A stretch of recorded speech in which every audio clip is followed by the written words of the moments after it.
ثم قال হে ইব্রাহিম ثم ادعوهن হে ইব্রাহিম যে পাখির পুষ্পগুলা তুমি টুকরা করেছো সিদ্ধ করেছো কিমা করেছো ওই পুষ্পগুলো পাহাড়ের মধ্যে যখন ছিটিয়ে দিলা এরপর তুমি কি করো পাহাড়ের পাশে এসে সুম্মা দুহুন্না ওই পাখিগুলোকে তুমি ইব্রাহিম তোমার নবুয়তের জবান দিয়ে ডাক দাও আমি রব্বুল আলামিন তোমার সামনে ওই পশুগুলোকে আবার জীবিত করে দেব সুম্মা দুহুন্না ইয়াতিনাকা সাআয়া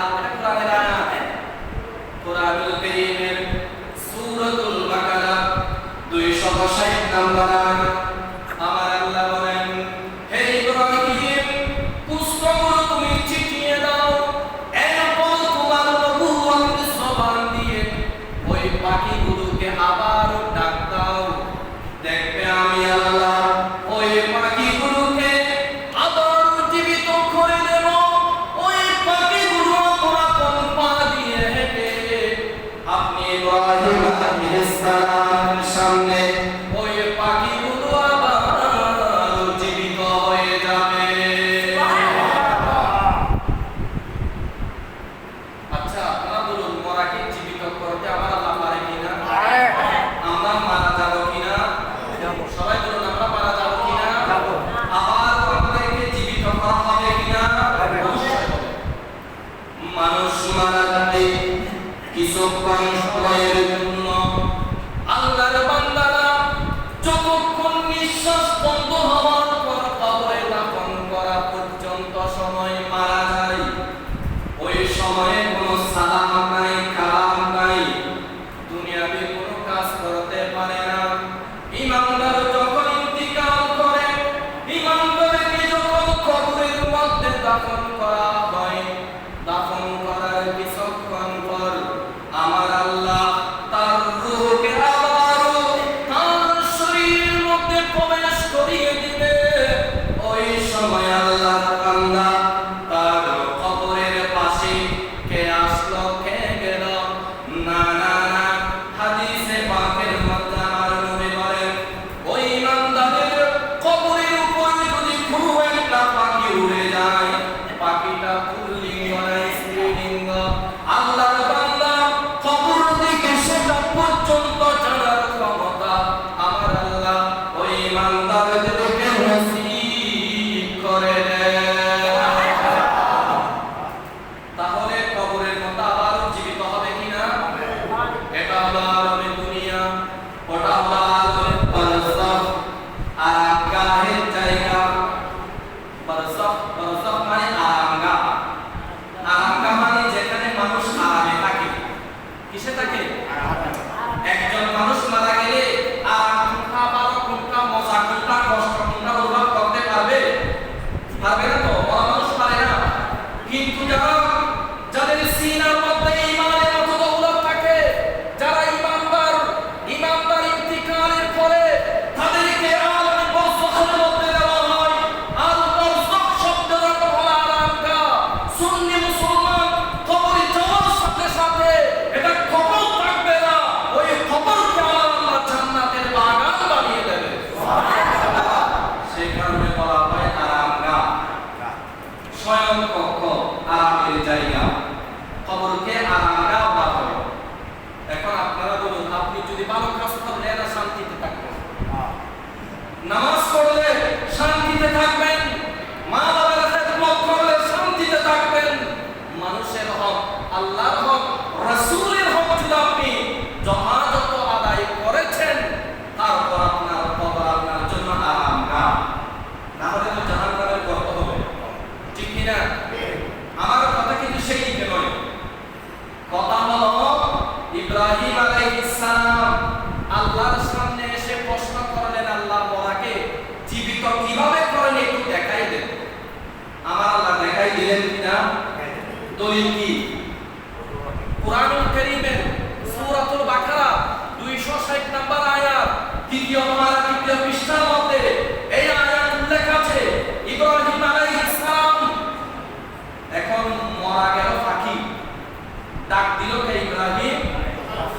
সবাই বলুন ডাক দিল কে? ইব্রাহিম আলাইহিস সালাম ইনি খোদা নয়, খোদার নবী। ইব্রাহিম আলাইহিস সালাম ইনি কে? আল্লাহর নবী, মুসলিম মিল্লাতের অভিভাবক, যিনি মুসলমানদের ইমাম। হুজুর সাইয়্যিদনা ইব্রাহিম আলাইহিস সালাম ডাক দেওয়ার সাথে সাথে ওই মরা পাখিগুলো আবারও জীবিত হয়ে গেলেন। সুবহানাল্লাহ। এটা কিন্তু কাজ কিন্তু ইব্রাহিম আলাইহিস সালামের নয়, কাজ কার? আল্লাহ। কাজ কার? আল্লাহ। ডাক দিয়েছেন ইব্রাহিম আলাইহিস সালাম, ডাক দিয়েছেন হুজুর ইব্রাহিম আলাইহিস সালাম। এটা আল্লাহর কুদরত রাসূলের মাধ্যমে যখন হয়েছে, এটা ইব্রাহিম আলাইহিস সালামের মুজিজা হয়ে গেল। আমরা আল্লাহর নবীদের মুজিজা বিশ্বাস করি কিনা? একই বিষয়, মরাকে জীবিত করেছেন আল্লাহ, ডাক দিয়েছেন ইব্রাহিম আলাইহিস সালাম। কিন্তু আমার কথার আয়াতের ইশারা কিন্তু সেই দিকে নয়। ইশারাতুন নস, সেই ইশারাতুন নস হলো ইব্রাহিম আলাইহিস সালাম নবী হিসেবে মরাকে জীবিত করেছেন, আমরা পূর্ণ বিশ্বাস করে দলিল কোরআন। আর ওই ইশারাতুন নস বলে আমার নবী নয় শুধু, আমার নবীর গোলামের গোলামের গোলাম, আমার নবীর আপনার গোলাম হুজুর গৌস পাক অসংখ্য মরাকে জীবিত করেছেন। এটা ইশারাতুন নস, নসে ইশারা করতেছে আমাদেরকে, হে বিশ্ববাসীরা, আজ যে গৌসে পাকের ফাতিহা তোমরা করেছো, ওই গৌস পাক অনেক মরা মানুষকে জীবিত করেছেন। বিশ্বাস আছে কি না? কাজ গৌসে পাকের নয়, কাজ আল্লাহ, কাজ কার? আল্লাহ। কিন্তু গৌসে পাক আল্লাহর নামে ডাক দিয়েছেন, মরাকে আমার আল্লাহ জীবিত করেছেন। সুবহানাল্লাহ বলুন। একটা ঘটনা শুনুন, 150 বছর আগের ঘটনা। কেন গৌসে পাককে আমরা মানি, স্মরণ করি? হিন্দুস্তানের জমিনের মধ্যে অদ্বিতীয় একজন আশিক রাসূল ফয়জুর রহমান ওয়াইসি রাহমাতুল্লাহি আলাইহি, যিনি আমার ইমাম আলা হযরতের একজন আশিক। ইমাম আলা হযরত নাতে রাসূলের কিতাব লিখেছেন হাদায়েকে বখশিশ, ওই কিতাবের ব্যাখ্যা লিখেছেন ফয়জুর রহমান ওয়াইসি। তিনি তার কিতাবের মধ্যে আমার গৌসে পাক জীবিত অবস্থায় মরাকে জীবিত করেছেন এটার বর্ণনা দেন নাই। তিনি বর্ণনা দিয়েছেন গৌসে পাক এখনো মাজারের মধ্যে থাকলেও এমন ভাবে আমার আল্লাহ বেলায়েতের ক্ষমতা দিয়েছেন, বেলায়েতের ক্ষমতার মাধ্যমে এখন গৌসে পাক মরাকে জীবিত করতে পারে। মাজার থেকে বেলায়েতের ক্ষমতা বলে, আমার আল্লাহর দেওয়া নিয়ামত বলে, আমার আল্লাহর কুদরত রাসূলের মাধ্যমে মুজিজা, আউলিয়ায়ে কিরামের মাধ্যমে, কারামতের মাধ্যমে প্রমাণ করেছেন যে এখনো আল্লাহর ওলিরা ডাক দিলে মরা মানুষও জীবিত হয়ে যায়। ফয়জুর রহমান ওয়াইসি বলেন হিন্দুস্তানের মধ্যে একজন আশিকে গৌসে পাক, আমরা গৌসে পাককে মহব্বত করি কিনা? আমরা বললাম গৌসে পাকের আশিক, আমরা কি গৌসে পাকের আশিক? গৌসে পাককে মহব্বত করবেন। প্রত্যেক বছর রবিউল সানি শরীফের 11 তারিখ, কোন তারিখ? গৌসে পাকের ফাতিহা রবিউল সানি শরীফের 11 তারিখ, 11 শরীফ, 11 শরীফ 11 তারিখ রবিউল সানির ওই দিন হিন্দুস্তানের জমিনের মধ্যে গৌসে পাকের একজন আশিক প্রত্যেক বছর গৌসে পাকের ফাতিহা আদায় করতেন। তার চতুর্পাশে সবাই কিন্তু বিধর্মী। আমাদের সমাজ আমরা বেশিরভাগ মুসলমান, পাশাপাশি আমাদের বিধর্মী ভাইরাও আছে না? আছে। তাদের মধ্যে অনেকে কিন্তু আল্লাহর ওলিদেরকে মহব্বত করে। গরিবের আওয়াজের দরবার গেলে দেখবেন যারা বিধর্মীরা এরা এখন গৌসে পাককে তো মহব্বত করে। শুধু তাই হিন্দুস্তানের জমিনের মধ্যে হুজুর গরিবের আওয়াজকে এখন অনেক বিধর্মীরা সম্মান করে, গরিবের আওয়াজকে অনেকে মানে। সুবহানাল্লাহ বলুন না। কারণ আল্লাহর ওলিরা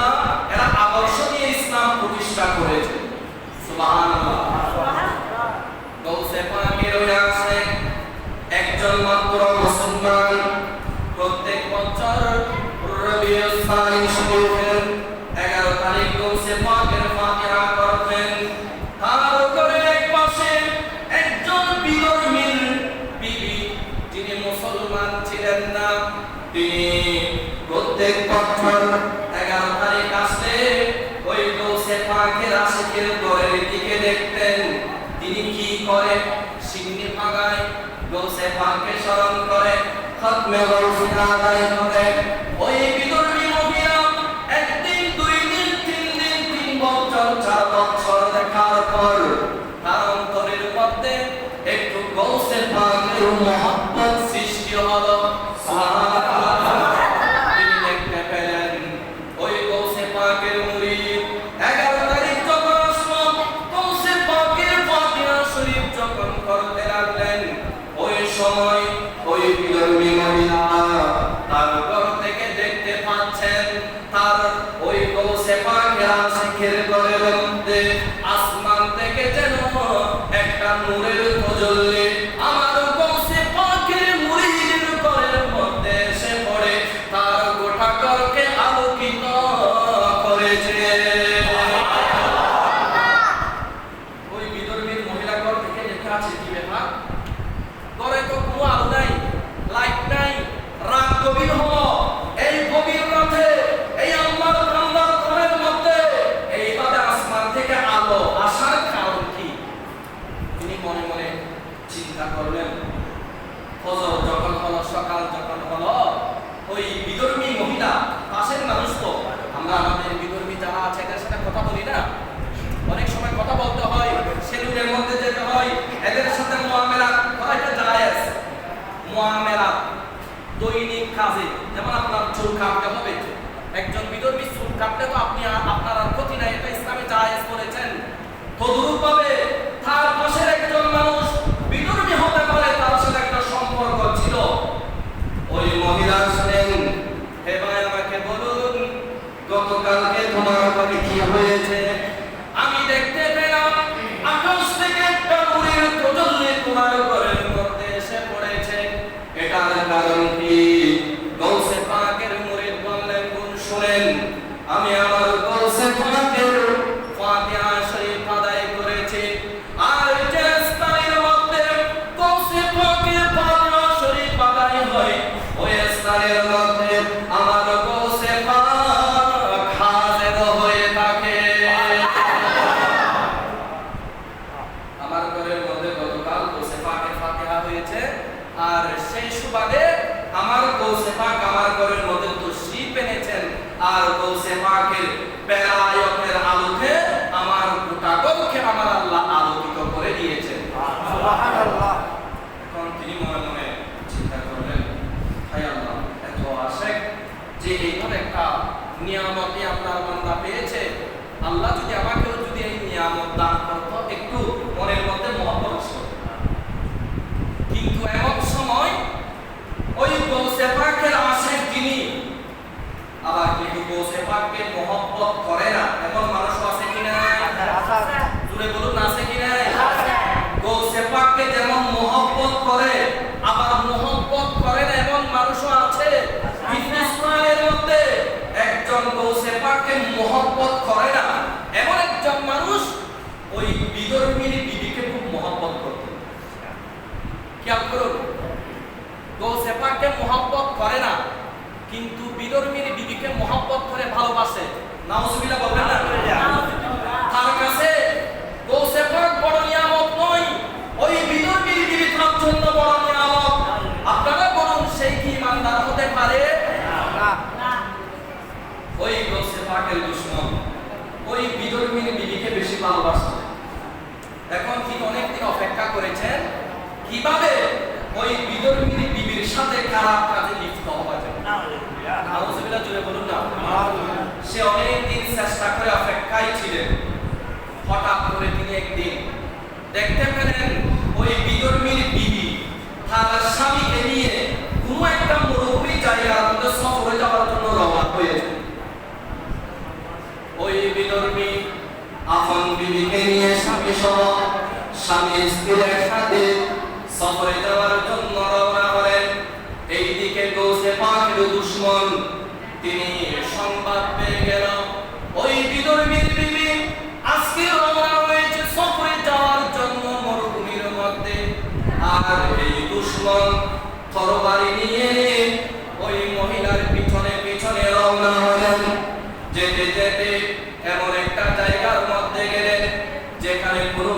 নাই এমন একটা জায়গার মধ্যে গিয়ে ওই গোসে পাকের দুশমন ভিতরের সামনে গিয়ে দাঁড়িয়ে গেলেন।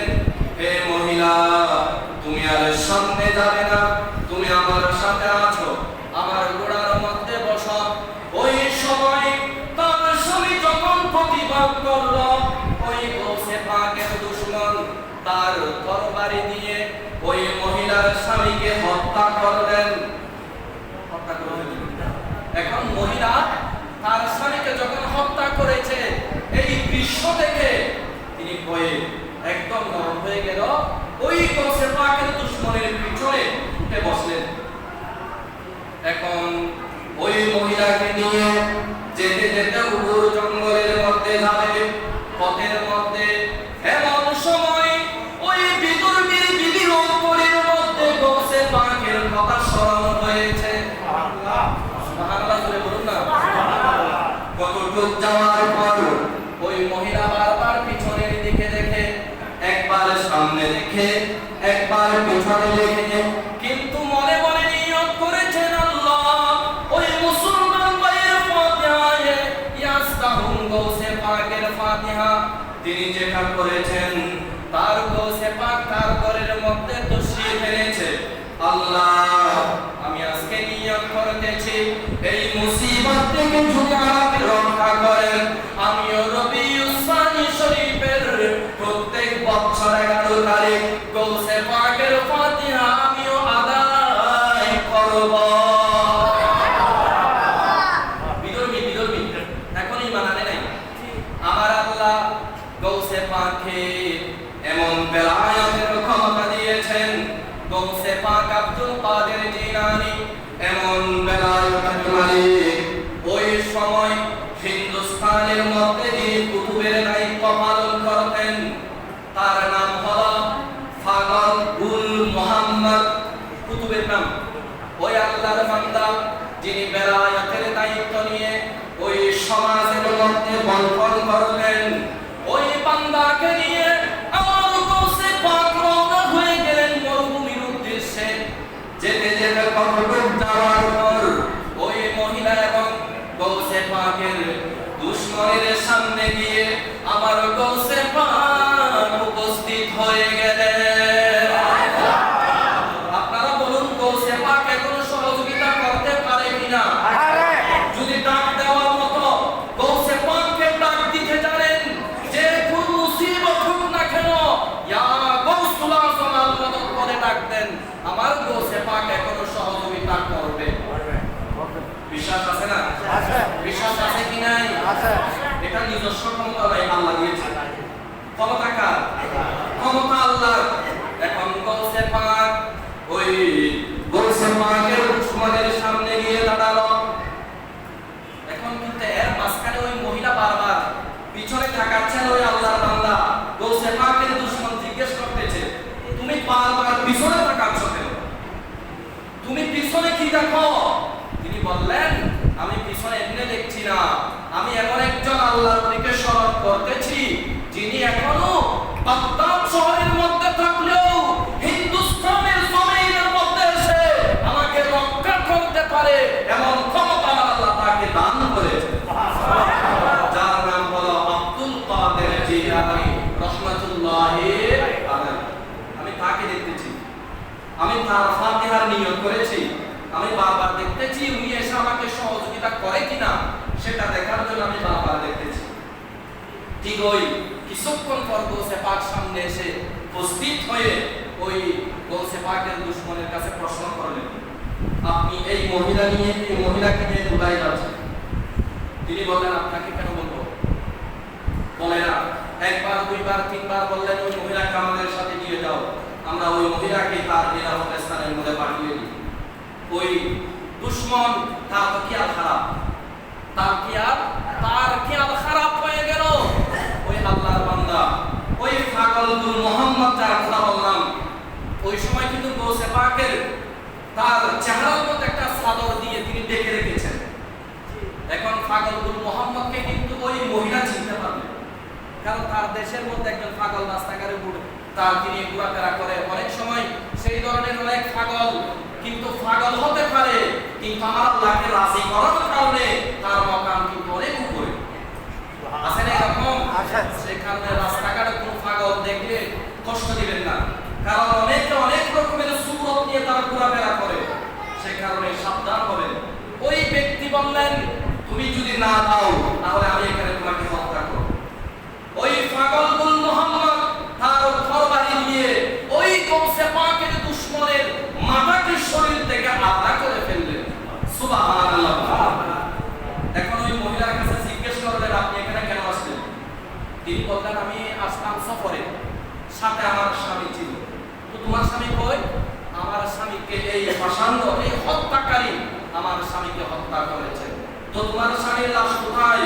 গৌসে পাক বললেন ওই মহিলাকে চলো, তোমার স্বামীর লাশ কোথায় আমাদেরকে বলো, আমরা সেখানে যাব। সেখানে গিয়ে দেখতে পেলেন শরীর এক পাশে, মাথা আরেক পাশে। গৌসে পাকের সাথে যিনি কুতুব, উনি কি করলেন? মাথাকে এনে শরীরের সাথে লাগিয়ে দিলেন। আর এমন সময় গৌসে পাক বেলায়েতের জবান দিয়ে বললেন হে আল্লাহর বান্দা, কুম বিইজনিল্লাহ, তুমি আল্লাহর হুকুমে দাঁড়িয়ে যাও। সুবহানাল্লাহ। কার হুকুমে? আল্লাহর হুকুমে তুমি দাঁড়িয়ে যাও।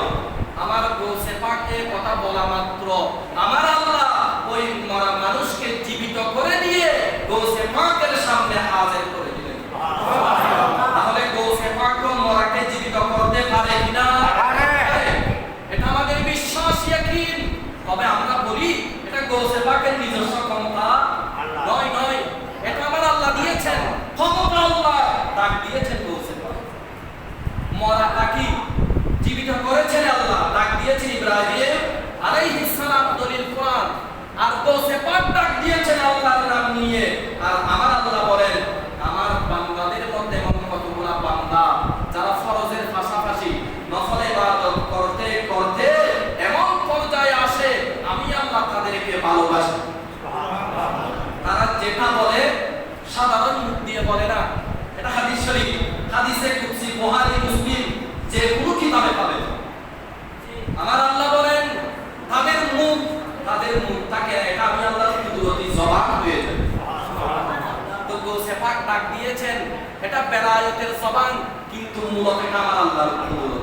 তো গৌসে পাক বললেন কুম বিইজনিল্লাহ বলা মাত্র ওই মানুষকে আমার আল্লাহ জীবিত করে দিয়েছেন। তো এখান থেকে আমাদের জন্য শিক্ষা কি, তালিম কি? তালিম হলো আমাদেরকে গৌসে পাকের আদর্শ নিয়ে চলতে হবে, ঠিক কিনা? আমরা গৌসে পাককে মহব্বত করি কিনা? আলহামদুলিল্লাহ আজকে আমাদের সমাজের মুসল্লিরা সবাই মিলে ফাতিহার ব্যবস্থা করেছেন, তাবারুকের ব্যবস্থা করেছেন।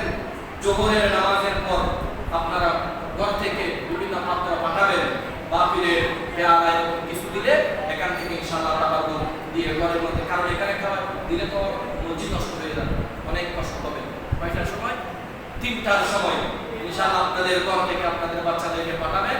বিকাল 3টার সময় বিভিন্ন আপনার মগ বা সব এরকম কিছু দিয়ে পাঠাবেন, যাতে গৌসে পাকের নামে যে ফাতিহা হয়েছে, খতমে গৌসিয়া হয়েছে, সেখানে আল্লাহ তাবারুক সেখানে দেওয়া হয়েছে। তো আমি সকলের কাছে আরজ করব সকলে এসে এই তাবারুক নিয়ে যাবেন, মামুনদেরকে দেবেন, নিজেরাও খাবেন। আর বিশেষ করে কত কিবার আমাদের গত মঙ্গলবার সকাল 7টার সময় আপনারা সকলে জানেন। এভাবে কেউ থাকবেন, আমি গত জুমার মধ্যে দোয়া করেছিলাম, আমাদের মেম্বারের আম্মার জন্য। তিনি আজকে আমাদেরকে রেখে কবরের মধ্যে গেলেন। আল্লাহ যেন আজকের ফাতিহার সওয়াব আমাদের মেম্বারের আম্মার কবরের মধ্যে পৌঁছায় দেন। আরেকজন গত জুমাবারে আরেকজন আমাদের সমাজের মুসল্লি, সমাজের মানুষ মারা গেল। আল্লাহ যেন এইভাবে আমাদের মুসল্লিদের মধ্যে যত মুসল্লিরা মসজিদের খেদমত করে করে কবরের অধিবাসী হয়ে গেলেন, আল্লাহ যেন তাদের কবরগুলো জান্নাতের বাগান বানিয়ে দেন। আমিন। আসসালামু আলাইকুম ওয়া রাহমাতুল্লাহ।